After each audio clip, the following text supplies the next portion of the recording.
Hello. Have you ever wondered about your blow dryer and how to actually use it? Well, the blow dryer can cause a lot of problems, or it can be like the solution to everything.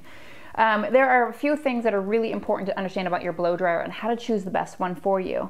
There are elements of the blow dryer that you should always have, and if you don't have these on your blow dryer, you're going to probably have more issues than none. And let me just tell you a little bit of reasons why this is a factor in hair damage from blow dryers.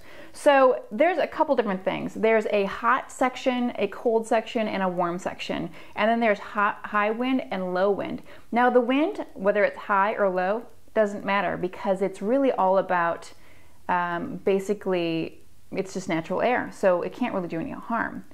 The key is to always use warm air only. Warm air is what basically helps to nurture and close down the cuticle. So think about like if you have your clothes outside, drying outside, because your hair is like the same type of fabric of like cotton. If you dry your clothes outside versus drying your clothes in the dryer, what's the difference? Oh, you might be saying that one is softer than the other, because outside the temperature doesn't it creates a hold and doesn't really let that fabric move and be soft and to be flexible. Whereas in the dryer, the fabric gets warmed up, and that's what the warm air does. It dries it, it softens it, and it closes down that cuticle. As long as you point the air direction down the hair shaft, from scalp out to the ends, you'll be closing down that cuticle the best you can with just the basic blow drying. Now, the hot air, it's an awesome feature, except for you can never, ever use hot when your hair is drying, from damp to dry, because if you use the hot button during drying process, one hair is wet, the other hair is completely dried. So what happens to the hair next to the wet hair? It gets over dried. Just as if you were drying your clothes in the dryer, it gets staticky, it gets flyaway. And not only that, but you are taking out all of that protection in your lipid barrier, and it makes your hair unhealthy. So short term, might feel like you're getting something out of it, but long term, not a good place. So dry your hair on high wind, low wind, it doesn't matter.